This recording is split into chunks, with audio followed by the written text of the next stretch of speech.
Hello friends, welcome to my channel.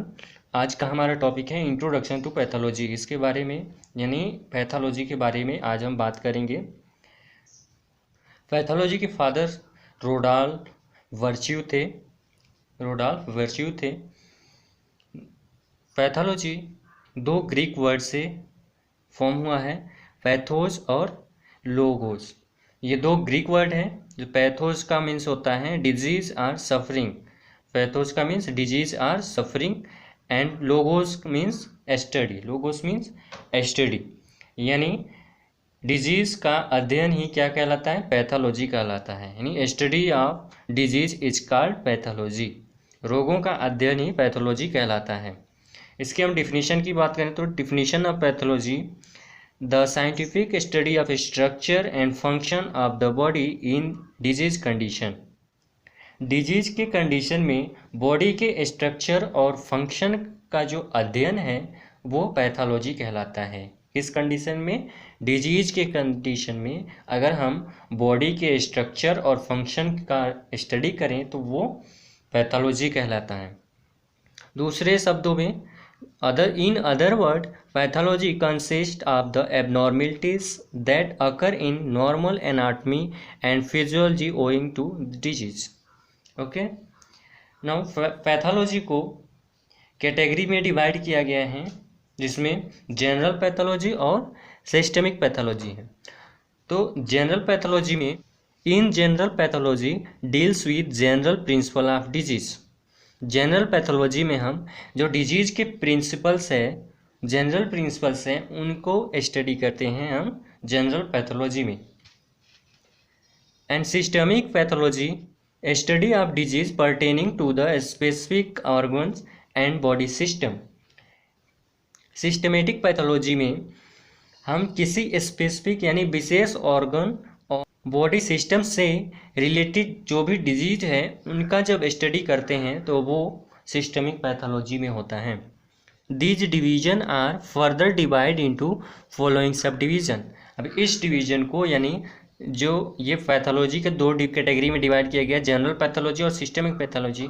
अब इसको further और सब कैटेगरी में डिवाइड किया गया है हिस्टोपैथोलॉजी। हिस्टोपैथोलॉजी को फर्दर कैटेगराइज किया गया है surgical pathology, forensic pathology and autopsy work. तो हिस्टोपैथोलॉजी क्या है? हिस्टोपैथोलॉजी एक पैथोलॉजी का ही एक ब्रांच है जिसमें हम टिश्यू से संबंधित जो डिजीज है उसका अध्ययन करते हैं। हिस्टोपैथोलॉजी को 3 पार्ट्स में डिवाइड किया गया है: surgical pathology, forensic pathology and autopsy work. तो सर्जिकल पैथोलॉजी क्या है? आपको नाम से ही पता चल जा रहा है कि इसमें सर्जरी की बात हो रही है, यानी सर्जरी से रिलेटेड इसमें स्टडी किया जाता है।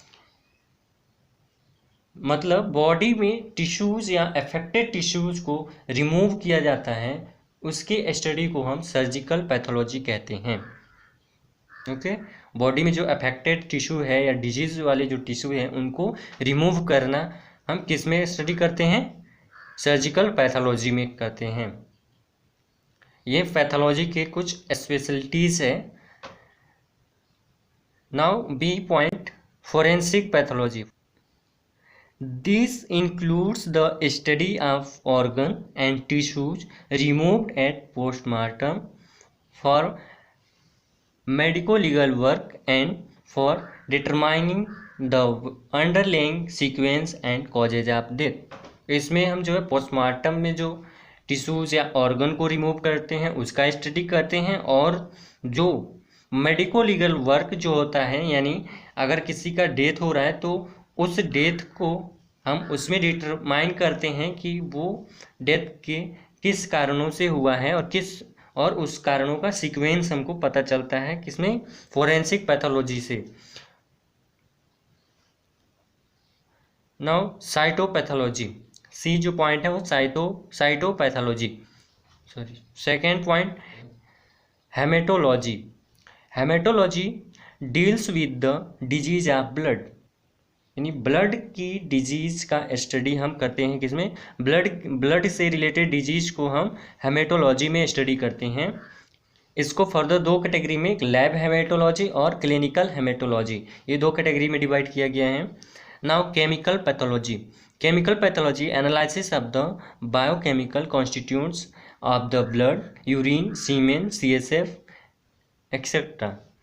यानी इसमें हम बायोकेमिकल जैसे ब्लड, यूरिन, सीमेन, CSF यानी सेरिब्रो स्पाइनल फ्लूइड, इनका हम कॉन्स्टिट्यूट डिटरमाइन करते हैं, एनालाइज करते हैं। Immunology. Immunology abnormalities in the immune system of the body. Immunology में क्या स्टडी करते हैं? Abnormalities in the immune system of the body, यानी बॉडी में जो इम्यून सिस्टम है उसमें अगर कोई एबनॉर्मेलिटीज हो जाती है तो उसको हम इम्यूनोलॉजी में स्टडी करते हैं। Experimental pathology. एक्सपेरिमेंटल पैथोलॉजी क्या है? Production of disease in the experimental animal and it's study. Now next, geographic pathology. Difference in distribution of frequency and type of disease in population in different part of the world.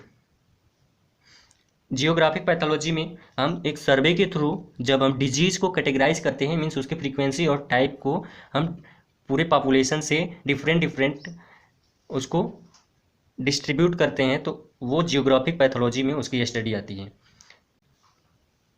Medical genetics. Medical genetics deals with the inter relationship between heredity and disease. Medical genetics क्या है? Genetics से related है, यानी जो heredity यानी आनुवांशिकता और उससे related disease, ये दोनों के बीच का जो रिलेशनशिप है उनका स्टडी हम मेडिकल जेनेटिक्स में करते हैं। यानी जो हेरिडिटी से रिलेटेड जो डिजीज़ है उसका रिलेटेड हम मेडिकल जेनेटिक्स में करते हैं। Now molecular pathology.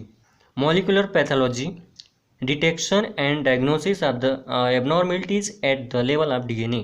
DNA के लेवल पे जो भी एबनॉर्मेलिटी होती है उनको डिटेक्ट करने के लिए जो स्टडी करते हैं वो मॉलिक्यूलर पैथोलॉजी में करते हैं। यानी DNA लेवल पे जो भी मॉलिक्यूल्स से रिलेटेड जो भी एबनॉर्मेलिटीज़ होती है उसका स्टडी हम मॉलिक्यूलर पैथोलॉजी में करते हैं। तो फ्रेंड्स, आज हमने सिर्फ इंट्रोडक्शन देखा है। नेक्स्ट लेक्चर में एक बहुत ही इम्पोर्टेंट टॉपिक जिसका नाम है सेल इंजरी। सेल इंजरी बहुत ही इम्पोर्टेंट टॉपिक है, उसका स्टडी करेंगे।